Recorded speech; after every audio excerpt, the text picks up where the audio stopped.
Question है missing number का। हमें यहाँ पर ये पता लगाना है कि प्रश्नवाचक चिन्ह के स्थान पर कौन सी संख्या आएगी। तो आइए सबसे पहले हम यहाँ पर पैटर्न समझते हैं। आप यहाँ पर पहली पंक्ति में देखिए कि तीन संख्याएं लिखी हुई है, 27 है, 6 है और 9 है। इन्हीं तीनों संख्याओं में क्या संबंध है, हम ये पता लगाने का प्रयास करते हैं। तो यहाँ पर आप देखिए कि 9 लिखा हुआ है और यहाँ पर लिखा हुआ है 6।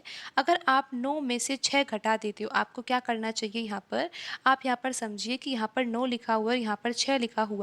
अगर आप 9 में से 6 घटा देते हो तो यहाँ पर जो अंतर आता है वो आता है 3।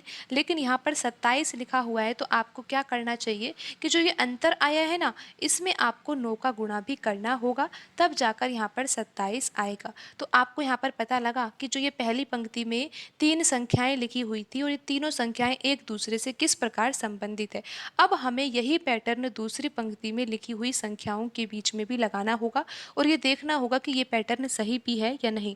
तो हमने क्या किया, आपको पता है कि पैटर्न क्या था। यहाँ पर हमने क्या किया, 9 में से 6 को घटाया, तो यहाँ पर हम 8 में से 3 को घटा देंगे। अगर हम यहाँ पर 8 में से 3 घटाते हैं तो यहाँ पर कितना आ जाता है, 5 आ जाता है। अब आपको पता है कि यहाँ पर अंतर 3 आया था और यहाँ पर अंतर 5 आया है। फिर हमने क्या किया था कि जो अंतर आया था ना, उसमें हमने 9 का गुणा किया था। तो यहाँ पर भी हम जो अंतर 5 आया है, तो 5 में अगर 9 का गुणा करते हैं तो 45 आ जाता है। और आप ये देख ही सकते हो कि यहाँ पर जो संख्या लिखी हुई है वो 45 ही है।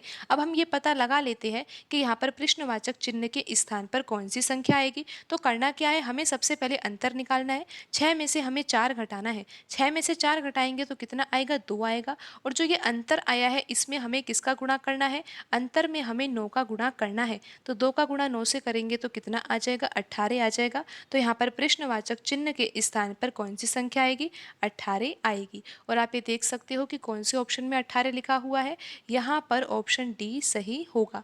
आप यहाँ पर एक तरीके से और भी समझ सकते हो। आपको ये पता लग गया है कि यहाँ पर प्रश्नवाचक चिन्ह के स्थान पर कौन सी संख्या आएगी, 18 आएगी। आप यहाँ पर एक तरीके से और भी समझ सकते हो।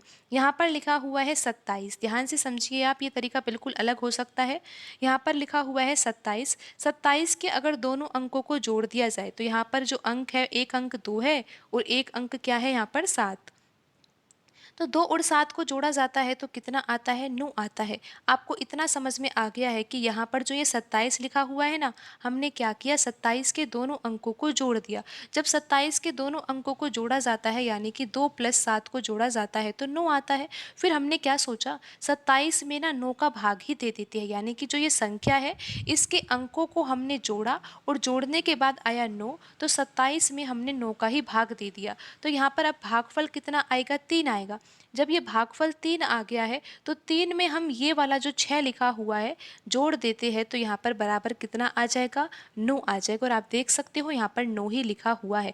अब हम देखते हैं कि ये पैटर्न यहाँ पर दूसरी पंक्ति में लिखी हुई संख्याओं के बीच में लग रहा है या नहीं। तो यहाँ पर लिखा हुआ है 45, तो 45 भी तो 2 अंकों की संख्या है। तो यहाँ पर अगर 45 के दोनों अंकों को जोड़ा जाता है, 45 के दोनों अंक कौन कौन से, एक अंक 4 है और दूसरा अंक 5 है। 4 और 5 को जोड़ा जाता है तो 9 आता है, जैसे कि यहाँ पर 2 और 7 को जोड़ने पर 9 आया था। तो 45 में अगर 9 से भाग दिया जाता है तो कितना आता है यहाँ पर भागफल, यहाँ पर भागफल आएगा 5। जब यहाँ पर भागफल 3 आया था तो उसके बाद हमने क्या किया था, यहाँ पर जो ये 6 लिखा हुआ था ना उसको जोड़ा था, जिससे कि यहाँ पर तीसरी संख्या 9 आ गई थी। तो यहाँ पर अब भागफल कितना आ गया है, 5 आ गया है। तो 5 में हम यहाँ पर 3 जोड़ेंगे। अगर 5 में हम 3 जोड़ेंगे तो यहाँ पर आप देख ही सकते हो कि क्या आ जाएगा, 8 आ जाएगा। तो आपको ये तरीका समझ में आया। ये तरीका बिल्कुल अलग हो सकता है लेकिन आपको ऐसे तरीके भी तो सीखने चाहिए ना। अब आपको पता है कि यहाँ पर कौन सी संख्या आई थी, 18 आई थी। तो यहाँ पर 18 आई है, ये सही है क्या नहीं। आप देखो कि 18 है और 18 2 अंकों की संख्या है। दोनों अंक कौन कौन से है, एक है 1 और दूसरा है 8। अगर अंकों को जोड़ा जाता है तो कितना आता है, 9 आता है। फिर क्या करना है, जो यहाँ पर योगफल आया है ना, इसी संख्या का हमें भाग देना है 18 में। तो यहाँ पर भागफल कितना आएगा, 2। जब यहाँ पर भागफल 2 आ गया है तो 2 में हमें क्या जोड़ना होगा, 4 जोड़ना होगा।